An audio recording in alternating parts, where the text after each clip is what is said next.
Good morning, students. Welcome to all of our e-learning classes. In the last session, we completed the 5th unit with Gandhism. We discussed the important basic ideas of Gandhism. So, what are the basic ideas of Gandhism? First one is metaphysical idealism. Metaphysical idealism is the basis for Gandhian philosophy.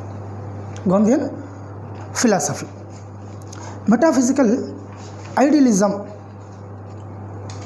In metaphysical idealism, there are three Upanishadic concepts are there. They are the basis for Gandhian philosophy. Okay, one, the divine, the universal soul, and the divine light illuminating everywhere. It is the first one. Second thing is ethical absolutism. Okay, Gandhiji has full faith on ethical and moral values. He believed strongly these two values. And in his ethical absolutism, the roots of ethical absolutism can be traced from Rita of Vedanta. Yes, what is the Rita? So, Rita is the universal and omnipresent. And third one is doctrine of non-violence. Non-violence means not to do violence, not to kill, not to do harm. Gandhiji used non-violence as a powerful weapon against foreign rule and all types of evils. Then, doctrine of Satyagraha. When he was in South Africa, he proposed the idea of Satyagraha. Satyagraha means fasting for truth. Fasting for truth. He undertook so many Satyagraha movements. First one in South Africa, then in India. In India, Salt Satyagraha was the most important Satyagraha movement of Gandhiji. And every Satyagrahi must follow certain principles like speaking truth, non-violence, not to steal, observe untouchability, observe religious tolerance, purchase native goods, etc. And then religion and politics. Next principle is religion and politics. So Gandhiji mixed the religion with the politics, but most of the political philosophers did not mix the politics with the religion, but the Gandhiji mixed the religion with the politics. Clear? He did not separate the religion from politics. He not only mixed the politics, but also he mixed humanistic values. Humanistic values also. Then ends and means. Ends and means. So according to Gandhiji, here ends are nothing but aims. Clear? Means are nothing but instruments. According to Gandhiji, the ends must be noble. To achieve the noble aims, means must be noble. Then only we will get good results. And we can compare the ends with a seed. Means with a seed and ends with a tree. When the seed is good, then we will get a good tree. When the tree is good, we will get good fruits. And the last idea of Gandhiji, the trusteeship concept. Trusteeship concept. So Gandhiji wanted to establish the Rama Rajya. It is called as the state of Rama. Okay, in which the welfare of the people will be bloomed. It is called as Sarvodaya. After Gandhiji, so many Gandhian followers, Gandhiji followers implemented this principle. So which principle? So trusteeship principle. According to trusteeship principle, if an individual have land, industries, properties, yes, he is considered as a trustee to those property, lands and industries. Clear? The persons, those who are following the trusteeship principle,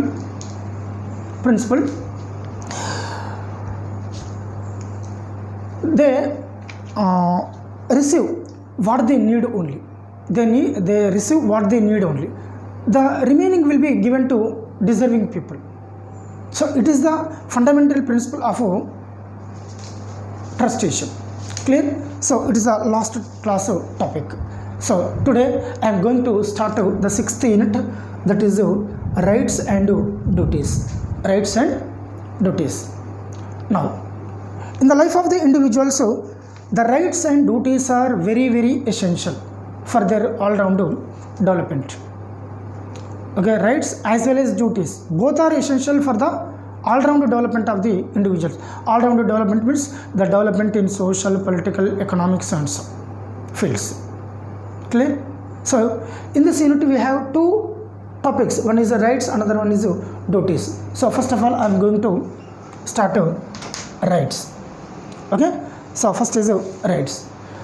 So what are the rights?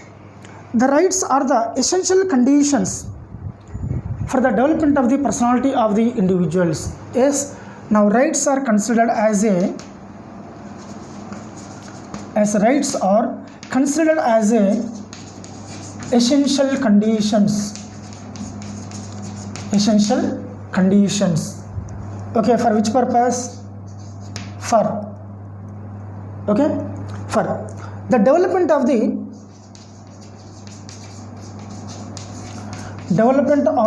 personality of the individuals. As personality of the individuals. So it is a general definition of the rights. So what are the rights? The rights are the essential conditions for the development of the personality of the individuals. It is one thing. And second thing is the rights are generally defined as justified claims. Justified claims. So rights are generally defined as what? So justified claims. Justified claims. For which purpose? For protection of the general interests. For protection of general interest of the people. General interests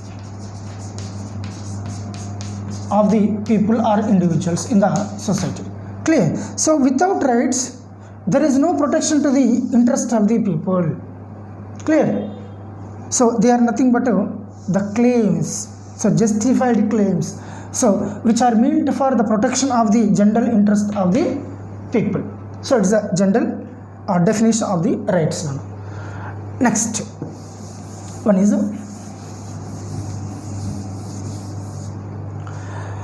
so the concepts of rights occupied the most important place in the political science. The concept of rights occupied the most important place in the political science. So because they are essential conditions for social life. Yes, they are essential conditions for social life. And one more thing, they are considered as instruments of social welfare. They are considered as what? Instruments of social welfare. Social welfare. Hence, rights occupied the most important place in the political science. And for rights, so many political philosophers have given definitions to the rights. Now I am going to give two simple definitions to you. Okay? Number one,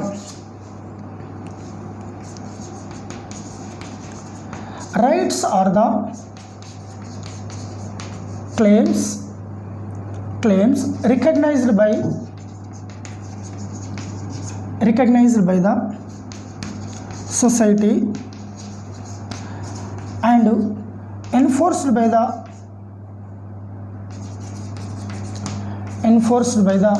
state. Enforced by the state. This definition was given by Bosanquet. It is a writer name, okay. And second definition,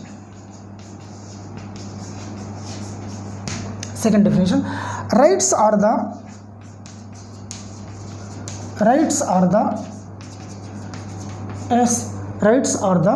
essential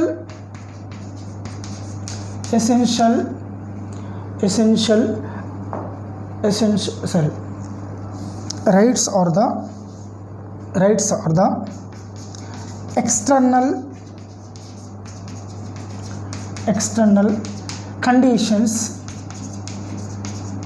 as necessary for the development of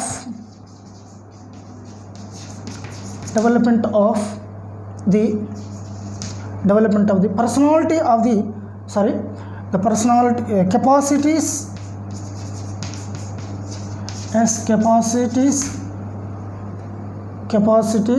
of the personalities of the individuals. So the definition was given by Ernest Barker. See here these two definitions. First one is the rights are nothing but claims. Clear? Here these are also called as desires. Okay, rights are nothing but claims. It means desires. So when these claims are recognized by society and implemented, enforced by the state, then they will become rights. Hence the rights are nothing but claims.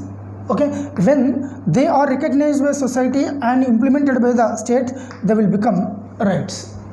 Clear? Second thing is the rights are the external conditions, so which are necessary for the development of the capacities of the personality of the individuals. In simple terms, rights are the external conditions, sir, which are necessary for the all-round development of the individuals. So the total 2 lines meaning is the all-round development of the individuals. Clear? So with this 2 definitions are over. Most important 2 definitions, very simple definitions. Then I am going to explain some of the important features of rights. Features of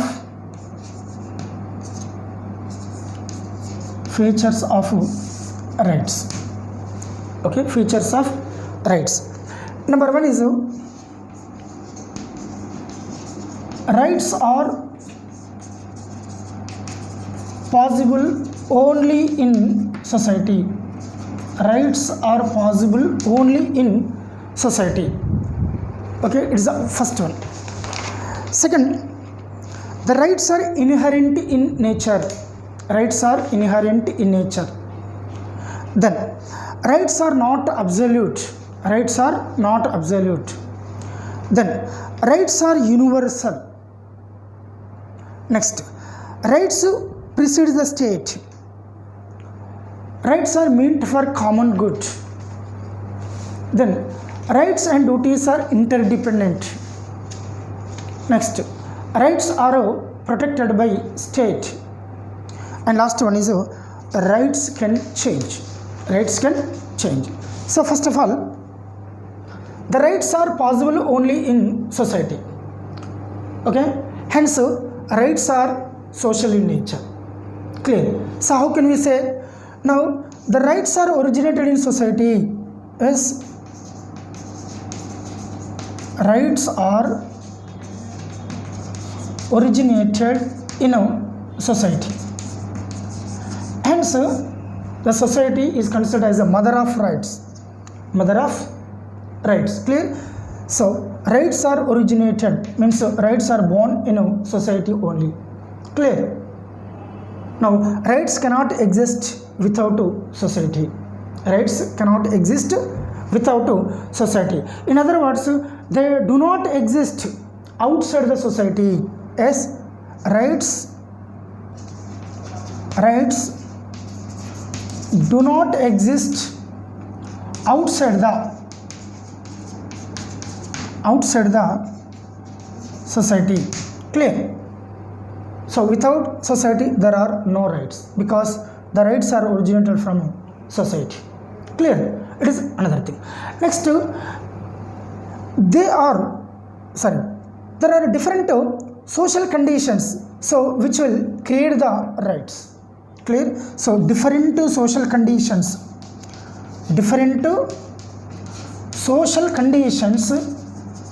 has created the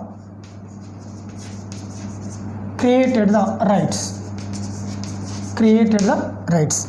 And one more is, so according to Bosanquet definition, so when the claims will become the rights when they are recognized by society. So here they are recognized by the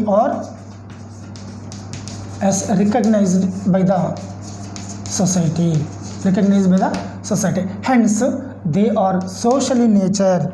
So rights are social in nature. They are social in nature. Okay, it is the first one. Okay, rights are possible only in society, because so the rights are originated in society, then rights do not exist outside the society. Yes, then different social conditions have created the rights, then they are recognized by the society, then hence rights are social in nature. It is the first one. Then second one is, rights are inherent in nature. Rights are inherent in nature. Rights are inherent in nature. It means the rights are a part of nature. Yes, rights are a part of nature. As who said that? Social contractualists said that. As social contractualists.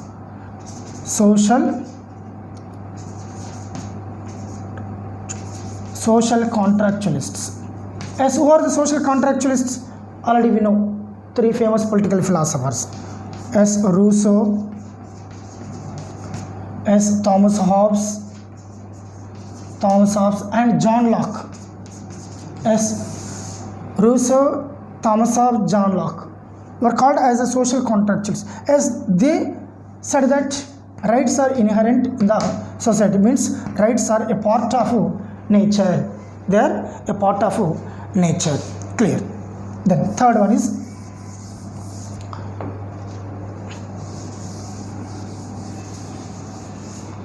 the rights are not absolute.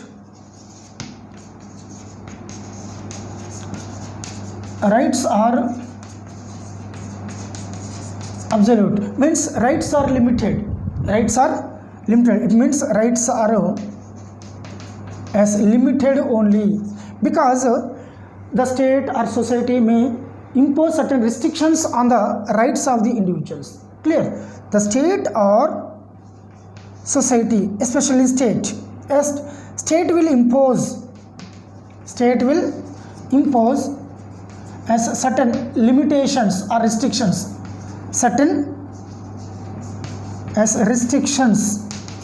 okay, on the enjoyment of rights of the individuals. Yes, on the enjoyment of the rights of the individuals. Okay, on rights. Clear? Hence we are not enjoying unlimited liberty, we are not enjoying the unlimited freedom.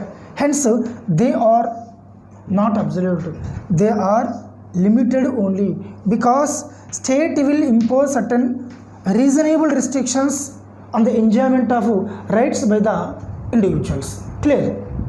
So here the state will impose certain restrictions on the enjoyment of the rights by the individuals, meant for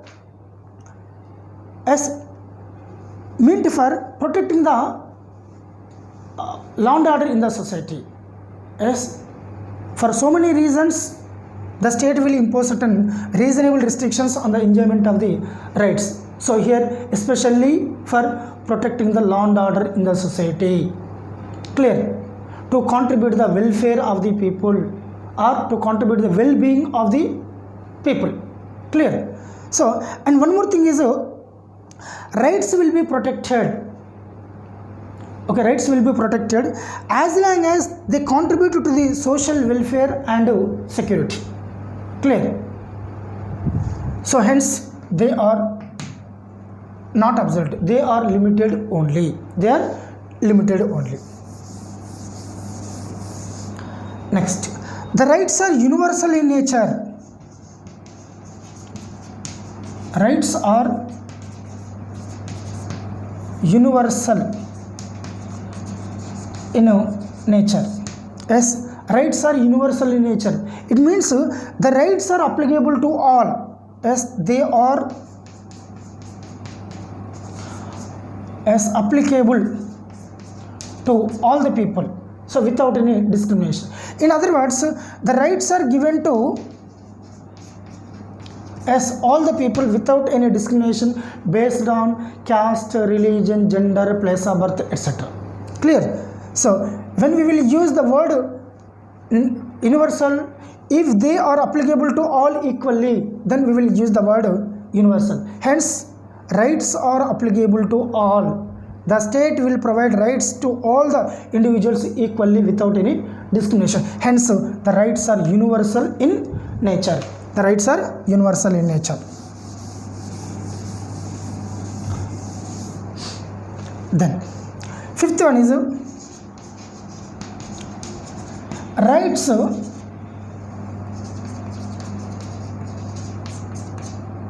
precedes the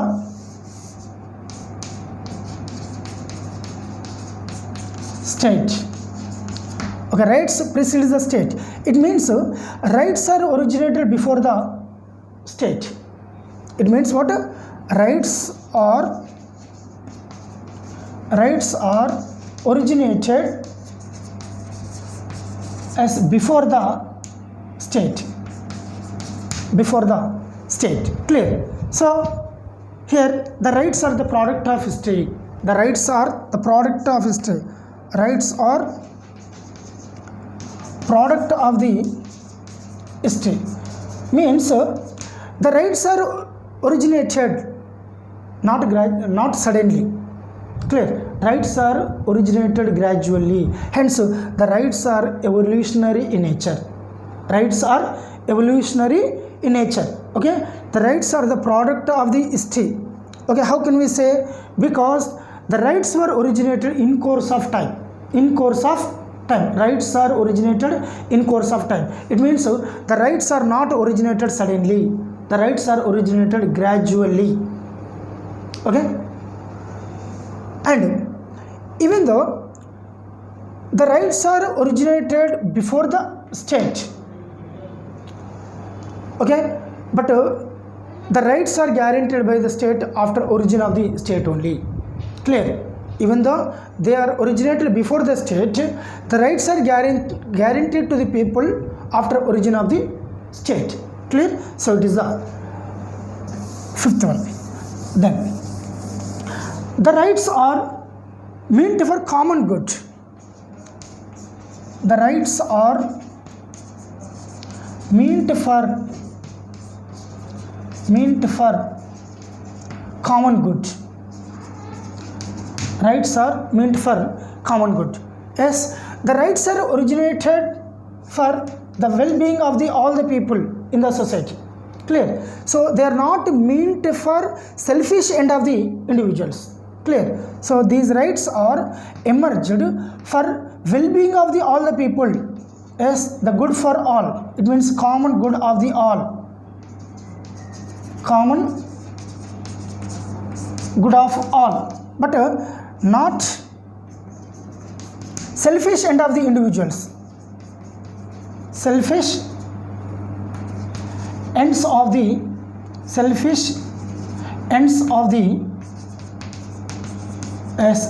individuals. Clear. because the rights are meant for contributing what social welfare and security. Clear? They are meant for all round development of the individuals. Just now I said the rights are universal in nature.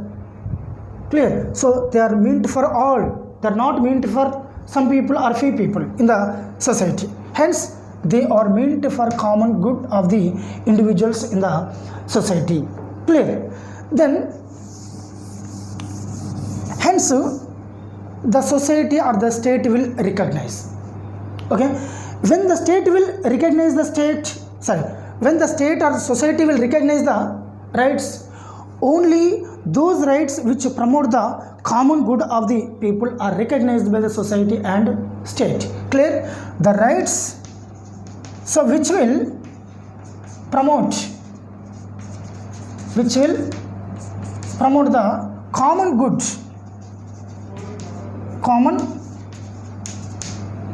of the people.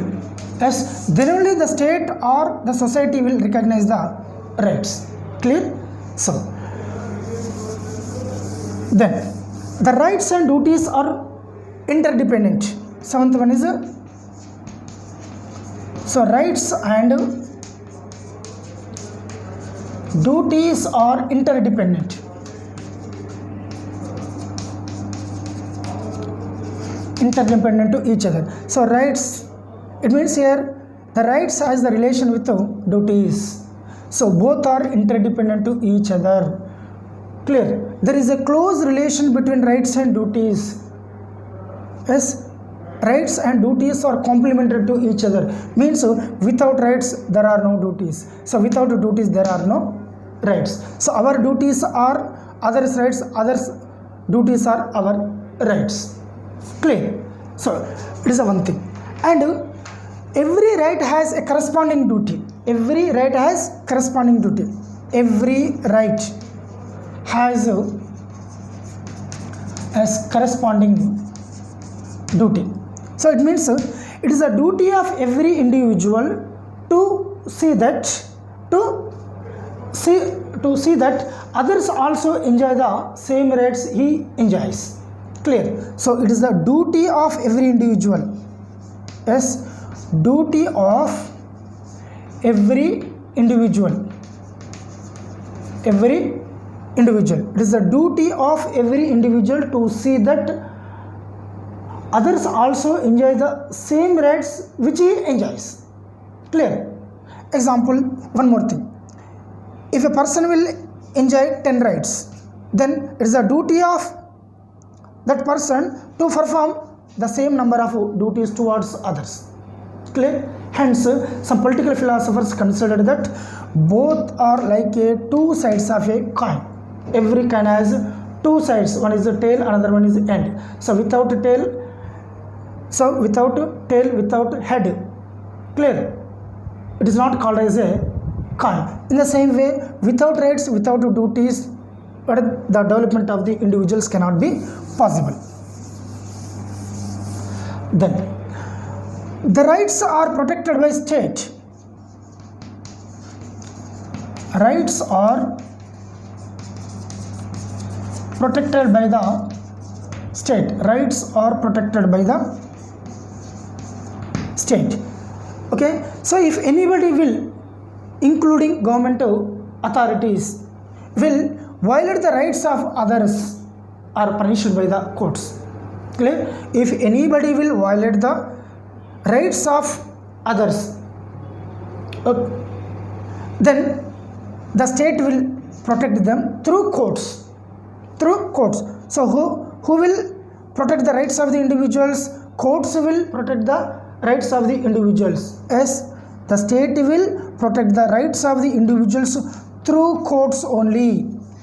Through courts. How the courts will protect the rights of the individuals? By issuing certain writs. WRTS. Okay, writs. Writs means the special orders issued by the higher courts.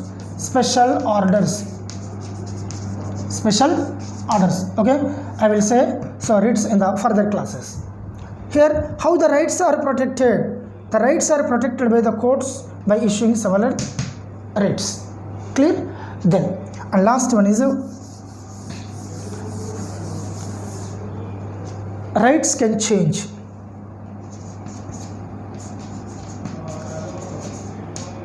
Rights can change and or rights do change. Clear? Hence the rights are dynamic in nature. Rights are dynamic in nature because the rights can be changed according to changing conditions of the society. The changes will be take place in society, in social, political, economic, cultural, religious spheres. And so from time to time rights can be changed. Rights can be changed. Their nature also changed. Example, some of the rights which were found in the past, yes, some of the rights which were found in the past may exist present. Clear? In the same way, some rights may not be exist at present, they may appear in the future. Clear? In the same way, the nature of the rights can be changed. Okay, here I am going to give one example. So in our India, till 1978, the right to property was the fundamental right. Yes, which right? Right to property. Right to property was a fundamental right till 1978. Clear? But our Indian Parliament passed one Constitutional Amendment Act, that is the 44th Constitutional Amendment Act 1978. Through 44th Constitutional Amendment Act 1978, the right to property was deleted from fundamental rights list. Okay, then it changed into legal right.